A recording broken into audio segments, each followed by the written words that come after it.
ইতিহাসে এভাবে জনগণের একটা স্বতঃস্ফূর্ত ম্যান্ডেট নিয়ে নেতা নেত্রী নির্বাচিত হওয়া। অতএব স্বাধীন বাংলাদেশে দুইবার গণ অভ্যুত্থান প্রধান নেতা নেত্রী নির্বাচিত করেছে।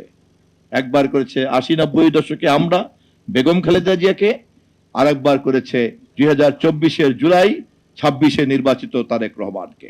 অতএব ৮০-৯০ দশকের আন্দোলন এবং ২৪ জুলাই আন্দোলন একই মুদ্রার এপিঠ আর ওপিঠ। বাংলাদেশের গণতান্ত্রিক আন্দোলনকে যদি কেউ লিখতে চায় অথবা পাঠ করতে চায় অথবা ব্যাখ্যা করতে চায়, তাকে সেই ইতিহাসের এক পাশে যেমন ২৪ অভ্যুত্থান জুলাই অভ্যুত্থানকে বলতে হবে, তেমনি একই সাথে ৯০ দশকে বেগম খালেদা জিয়ার নেতৃত্বের গণ অভ্যুত্থানকেও বলতে হবে। এ কথা যারা বলতে চায় না, তারা ইতিহাসের অর্ধ সত্য কথা বলে, পূর্ণাঙ্গ সত্যের কথা বলে না। কোন মুদ্রা বাজারে চলবে না, চান্তারা মার্কা থাকলেই হবে না, এপাশে আবার শাপলা মার্কাও থাকতে হবে। যে মুদ্রার এপাশে ওপাশে দুই পাশে মার্কা থাকে না, সেই মুদ্রা ব্যবহার করতে গেলে পরে কিন্তু দোকানদার গ্রেফতার করে ফেলবে।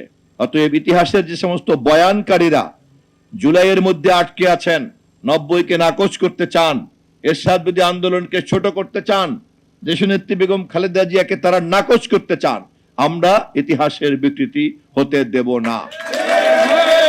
৮০-৯০ দশক ছাত্র মুভমেন্টের কেন্দ্রীয় নির্বাহী কমিটিকে আমি আহ্বান রাখতে চাই, সারা দেশব্যাপী সঠিক ইতিহাসের এই বয়ানকে তুলে ধরতে হবে এবং সঠিক ইতিহাসের এই বয়ানের মধ্য দিয়ে প্রমাণিত হবে এই দেশে যে কথাই বলুক, যারা যে চিন্তাই করুক, আমাদের চিন্তা একটাই, সেটি হচ্ছে সবার আগে বাংলাদেশ। বাংলাদেশকে বাদ দিয়ে যদি প্রথমে কেউ অন্য কারো স্বার্থের কথা চিন্তা করতে চায়, তাহলে আমাদেরকে বুঝতে হবে তারা ৫২ ভাষা আন্দোলন বোঝে না, তারা ৬৯-এর গণ অভ্যুত্থান বোঝে না, তারা মহান স্বাধীনতা যুদ্ধের চেতনাকে বোঝে না, তারা ১৯৯০-এর গণ অভ্যুত্থান বোঝে না, তারা ২০২৪-এর জুলাই অভ্যুত্থানও বোঝে না। এই সমস্ত আন্দোলনের একটাই মূল সুর, ৫৬,০০০ বর্গ মাইলের এই বাংলাদেশের একটিমাত্র পরিচয়, আমরা বাংলাদেশী এবং আমাদের লক্ষ্য বাংলাদেশের সমৃদ্ধি, এবং সেজন্যই আমাদের স্লোগান সবার আগে বাংলাদেশ। এই রাজনীতি শহীদ জিয়াউর রহমানের হাত ধরে, বেগম খালেদা জিয়ার হাত ধরে, এখন তারেক রহমানের হাতে এই রাজনীতির আলোকবর্তিকা।